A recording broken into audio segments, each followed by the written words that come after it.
বর্তমানে যারা অষ্টম শ্রেণীতে আছো, তোমাদের সাহিত্য বইয়ের মধ্যে এই যে অ্যা শিল্পকলার নানা দিক যে অধ্যায়টা আছে, এই অধ্যায়ের মধ্যে যতগুলো প্রশ্ন আছে সবগুলো প্রশ্নের উত্তর দিয়ে দিচ্ছি।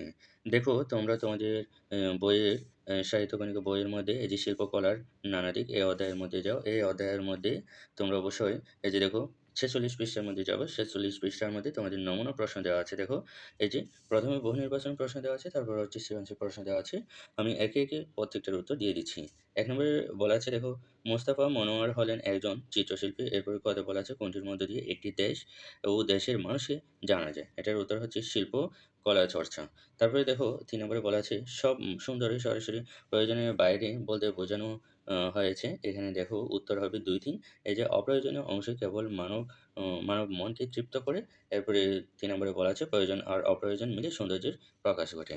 এরপরে দেখো এখানে নিচের দিকে একটা উদ্দীপক দেওয়া আছে। এই উদ্দীপকটা পড়ে অ্যা উত্তর করতে হবে। এই যে ৪ এবং ৫ নাম্বারের উত্তর করতে হবে। ঠিক আছে?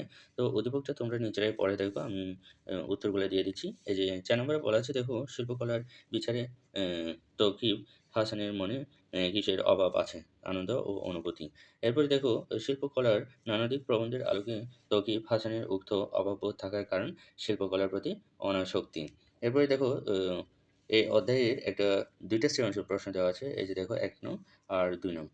তো আমি ২ টা প্রশ্নেরই উত্তর দিয়ে দিব। আমি খুব সুন্দর করে সাজিয়েছি উত্তরগুলা। এই যে দেখো ১ম এ ১ নং সৃজনশীল প্রশ্নের উত্তর দিয়ে দিব। তারপরে ২ নং সৃজনশীল প্রশ্নের উত্তর দিয়ে দিব। তো ১ নং এর মধ্যে দেখো, ক তে বলা আছে মোস্তফা মনোয়ার কোথায় জন্মগ্রহণ করেন? উত্তর হচ্ছে মোস্তফা মনোয়ার ঝিনাইদহ জেলার মনোহরপুর গ্রামে জন্মগ্রহণ করেন।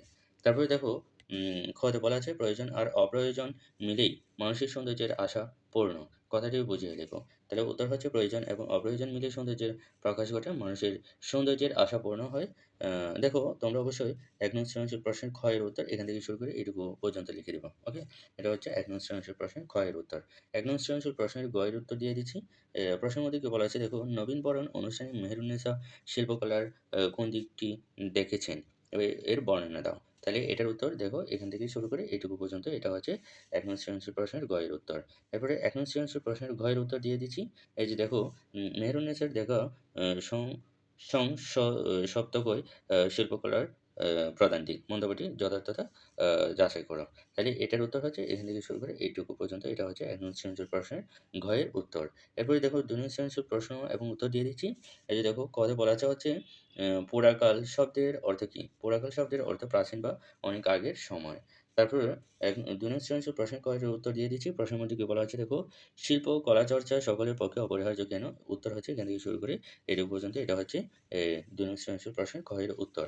তারপরে দেখো ২ নং সৃজনশীল প্রশ্নের গ এর উত্তর দিয়ে দিচ্ছি। প্রশ্নের মধ্যে কি বলা আছে দেখো, উদ্দীপকে ললিত কলা বলতে শিল্পকলার নানা দিক প্রবন্ধের যে দিকটি যে বিষয়টিকে নির্দেশ করা হয়েছে তা ব্যাখ্যা করো। তাহলে এটার উত্তর দিয়ে দিচ্ছি। এখান থেকে শুরু করে এটুকু পর্যন্ত। এটা হচ্ছে ২ নং স ২ নং সৃজনশীল প্রশ্নের গ এর উত্তর।